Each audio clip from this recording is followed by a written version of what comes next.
Presiden Amerika Serikat Donald Trump menyetop bantuan militer ke Ukraina buntut perselisihan dengan Presiden Ukraina Volodymyr Zelensky. Sebelum menghentikan bantuan militer ke Kiev, Trump sebelumnya sudah menekankan bahwa AS tak akan memberikan jaminan keamanan bagi Ukraina. Mendengar hal itu, Eropa lalu turun tangan dengan menyatakan akan memberikan jaminan keamanan bagi negara yang menjadi korban invasi Rusia tersebut. Bisakah Eropa menjamin keamanan Ukraina tanpa AS? Simak selengkapnya dalam video berikut.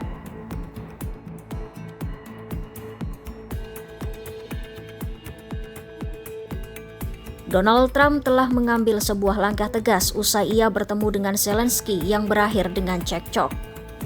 Trump memutuskan untuk menghentikan bantuan militer ke Ukraina karena menurutnya pemimpin Ukraina tidak menginginkan perdamaian.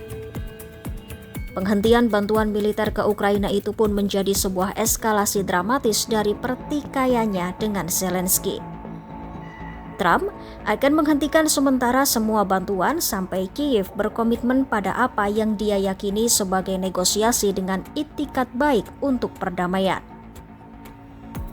Keputusan AS untuk menangguhkan transfer ratusan juta dolar dalam bentuk senjata dan amunisi yang sedang dalam proses pengiriman itu kemungkinan besar akan memberikan pukulan serius bagi upaya Ukraina untuk mengusir invasi Rusia.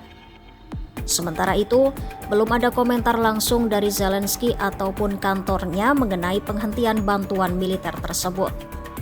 Namun Zelensky pernah mengakui negaranya akan memiliki peluang kecil untuk bertahan tanpa dukungan AS.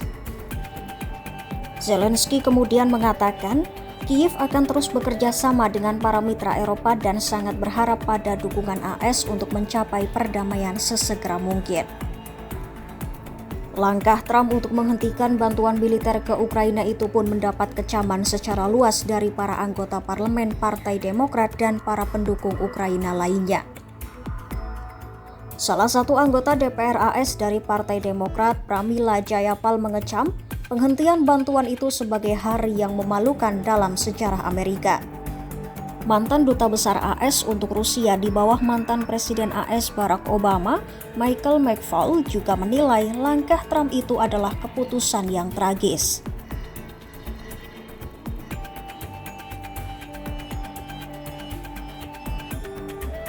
Jika Trump memilih lepas tangan terhadap bantuan militer Ukraina, adakah bantuan lain dari sekutu Eropa? Dan bisakah Eropa benar-benar memberikan perlindungan keamanan yang berarti bagi Ukraina tanpa dukungan AS?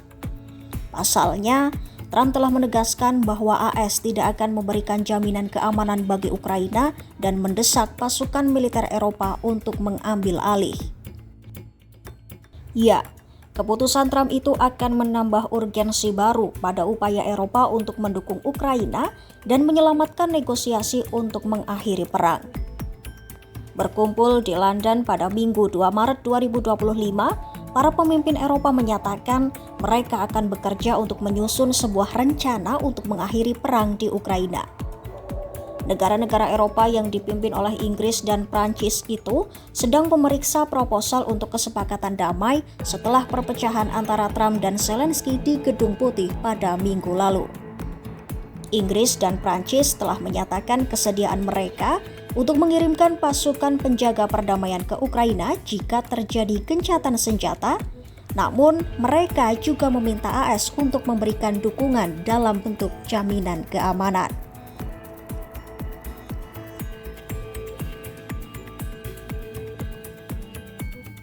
Jika AS tak mau berurusan lagi terkait bantuan militer untuk Ukraina, bagaimana sih kemampuan keamanan Eropa yang sebenarnya tanpa AS?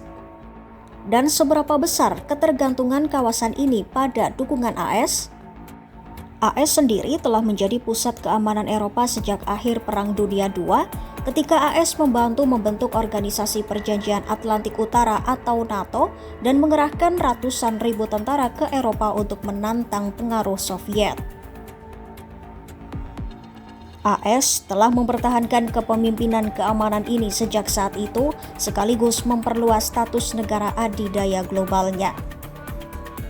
Menurut Pusat Data Tenaga Kerja Pertahanan Pemerintah AS pada Juli 2024, AS memiliki sekitar 65.000 tentara tugas aktif yang ditempatkan secara permanen di seluruh Eropa bersama dengan persenjataan yang luas, sistem pertahanan, dan aset lain yang penting bagi NATO. Ini termasuk 6 gudang senjata yang telah diposisikan sebelumnya di Eropa, dilengkapi dengan tank dan kendaraan lapis baja, 8 skuadron udara, 4 kapal perusak angkatan laut, dan sekitar 100 bom nuklir. Selain itu, AS memiliki sekitar 10.000 tentara yang ditempatkan secara bergilir di Polandia, bagian penting dari sisi timur NATO dengan Rusia. Untuk mendanai kekuatan militernya, AS mengandalkan anggaran pertahanan yang sangat besar yang mencapai 860 miliar dolar AS pada tahun 2024. Jumlah tersebut lebih dari 2 kali lipat dari semua anggota gabungan NATO lainnya yang terikat untuk saling membela satu sama lain jika terjadi serangan. Pada saat yang sama, AS telah memberikan sebagian besar bantuan militer langsung ke Ukraina sejak Rusia menginvasi negara itu pada tahun 2022 dengan mengirimkan sekitar 65 miliar dolar AS.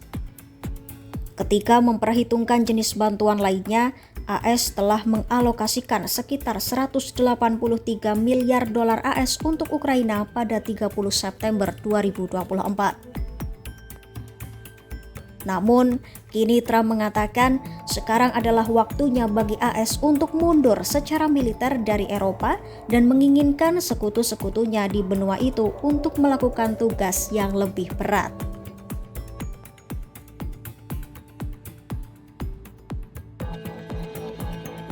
Dengan sokongan militer yang luar biasa dari AS, bagaimana nasib NATO jika AS mengurangi kekuatannya? Berapa sih jumlah total pasukan negara-negara NATO? Anggota-anggota NATO di Eropa memiliki 2 juta tentara yang bertugas aktif, termasuk sebagian kecil yang ditugaskan untuk bertugas secara langsung di bawah komando aliansi. Berikut rinciannya.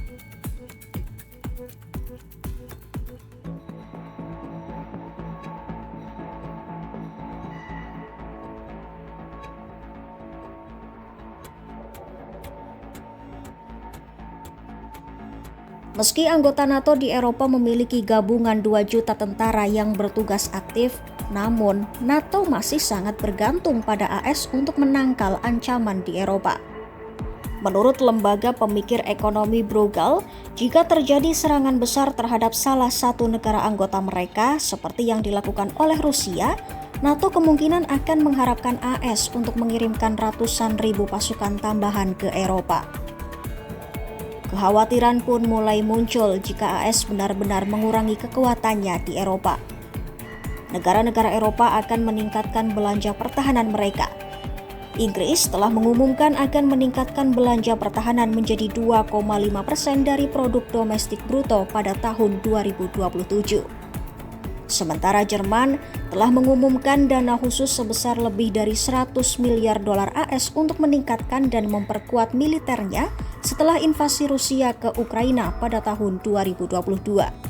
Sekutu NATO di seluruh Eropa dan Kanada juga meningkatkan pengeluaran mereka sebesar 18% yang belum pernah terjadi sebelumnya setelah invasi Rusia ke Ukraina pada tahun 2022.